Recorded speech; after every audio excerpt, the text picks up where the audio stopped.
সুপ্রিয় দর্শক, আসসালামু আলাইকুম। আজ আমি আপনাদের মাঝে তৈরি করে দেখাবো ঝাল ঝাল পেটিসের রেসিপি। খেতে কিন্তু অত্যন্ত স্বাদের। তাহলে চলুন রেসিপিটি দেখে নিই। এই রেসিপিটি বানানোর জন্য দিয়ে দিচ্ছি ৩ কাপ পরিমাণে আটা। আর তার সাথে দিয়ে দিচ্ছি 1/2 চা চামচ লবণ, ৩ টেবিল চামচ পরিমাণে রান্নার তেল। এবার তেল আর আটাটাকে ভালোভাবে মিশিয়ে নিতে হবে। আমি তেল আর আটাটাকে ভালোভাবে মিশিয়ে নিয়েছি। এখন দিয়ে দিচ্ছি পরিমাণ মতো পানি। ১ম এ আমি 1/2 কাপ পানি দিয়ে এটাকে মাখিয়ে নিচ্ছি, আর যদি লাগে পরে দিয়ে দিব। আমি এখানে আরেকটু পানি দিয়ে এটাকে খুব সুন্দর করে ডো বানিয়ে নিয়েছি। আমার ডোটা বানানো হয়ে গেছে, আমি রেস্টে রেখে দিচ্ছি। এখন পুর বানানোর জন্য একটি কড়াই বসে তার মাঝে তেল দিয়ে দিচ্ছি কিছুটা পরিমাণ আস্ত জিরা, আর দিয়ে দিচ্ছি ২ টি পেঁয়াজ কুচি, দিয়ে দিচ্ছি আদা রসুন পেস্ট, আর দিয়ে দিচ্ছি জিরা বাটা।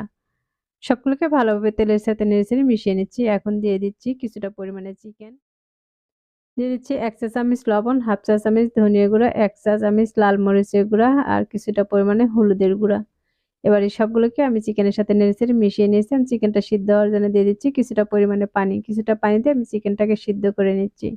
এ পর্যায়ে আমার চিকেন থেকে পানিটা কিন্তু একদম কমে গেছে। এ পর্যায়ে দিয়ে দিচ্ছি ম্যাশ করে রাখা আলু।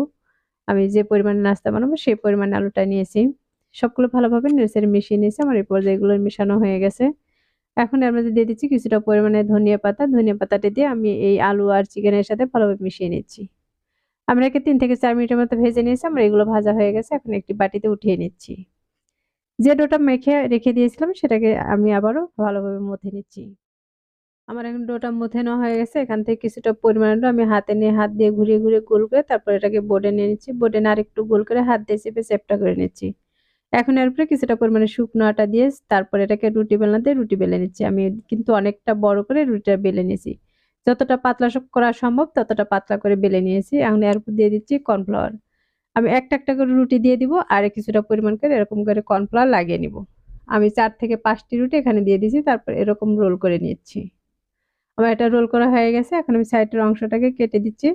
আর এরকম ছোট, ছোট পিস করে কেটে নিচ্ছি। এখান থেকে একটি নিয়ে আমি হাত দিয়ে কিন্তু চেপে চ্যাপ্টা করে নিচ্ছি। এরপর রুটি বেলনাতে এটাকে আবার ওই রুটি বেলে নিচ্ছি। এই রুটিটা কিন্তু খুব মোটা বানাবো না, আবার খুব বেশি পাতলা বানাবো না। এখন কিছুটা পরিমাণে আলুর পুর দিয়ে আমি এরকম করে ভাঁজ করে নিচ্ছি। আর সাইডের অসমান অংশগুলোকে কেটে আমি একটু সমান করে নিচ্ছি। আমার এই পর্যায়ে রেডি হয়ে গেছে। এটা তেলে দিয়ে ভেজে নিব। তার জন্য চুলায় একটি কড়াই বসে তার মাঝে তেল দিয়ে তেলটাকে গরম করে নিয়েছি। আর এখন এই গরম তেলের মাঝে এক, এক করে দিয়ে আমি এগুলোকে ভেজে নিচ্ছি। আমি ৩ থেকে ৪ মিনিটের মতো এগুলো ভেজে নিচ্ছি। আমার এগুলো ভাজা হয়ে গেছে। তাহলে আজ এ পর্যন্তই। সবাই ভালো থাকবেন, সুস্থ থাকবেন। আল্লাহ হাফেজ।